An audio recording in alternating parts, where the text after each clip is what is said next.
রক্তের বন্যায় সাবিলুনা সাবিলুনা আল জিহাদ আল জিহাদ আল জিহাদ আল জিহাদ সাবিলুনা সাবিলুনা তরিকুনা তরিকুনা আল জিহাদ আল জিহাদ আল জিহাদ আল জিহাদ তরিকুনা তরিকুনা রায়ের দালালেরা হুশিয়ার সাবধান হুশিয়ার সাবধান ভারতের দালালেরা রায়ের দালালেরা হুশিয়ার সাবধান ইসলামের দালালেরা হুশিয়ার সাবধান হুশিয়ার সাবধান ইসলামের দালালেরা ইসলামের দালালেরা হুশিয়ার সাবধান ভারতের দালালেরা হুশিয়ার সাবধান মোদির দালালেরা হুশিয়ার সাবধান action action direct action direct action action action মুসলমানদের action direct action action action direct action action action direct action বিজেপির দালালেরা হুশিয়ার সাবধান নারায়ে তাকবীর আল্লাহু আকবার নারায়ে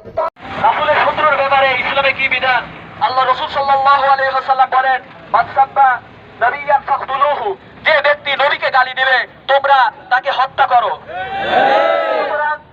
নবীকে গালি দেওয়া এটা এমন একটা কুফরি, যদি কেউ এমনি ভাবে কুফরি করে এরপরে তওবা করলে তওবা কবুল হবে। কিন্তু যদি কেউ নবীকে গালি দেয় আর এটা এমন একটা কুফরি, এই কুফরি করার পরে তার এই পৃথিবীতে বেঁচে থাকার কোনো অধিকার নেই। আল্লাহ রাসূল সাল্লাল্লাহু আলাইহি ওয়াসাল্লাম যখন মক্কা বিজয় হয়, মক্কা বিজয়ের সময় আল্লাহ রাসূল সাল্লাল্লাহু আলাইহি ওয়াসাল্লাম ঘোষণা করেন, যে ব্যক্তি নিজ ঘরে থাকবে সে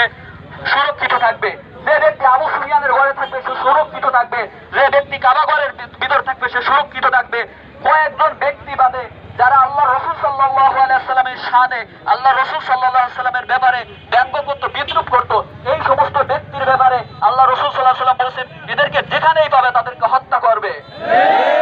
ঠিক তেমনি ভাবে তখন কাবা শরীফের গিলাফ জড়ায় দিয়েছিল ইবনে খাবাল, এই কাবা শরীফের গিলাফ জড়ায় ধরে বলছিল, আমাকে ক্ষমা করে দাও। সাহাবারা তারা বলছে, তোমার কোনো ক্ষমা নাই, তোমার একটাই, সেটা হচ্ছে এই পৃথিবীতে তোমার আর থাকার কোনো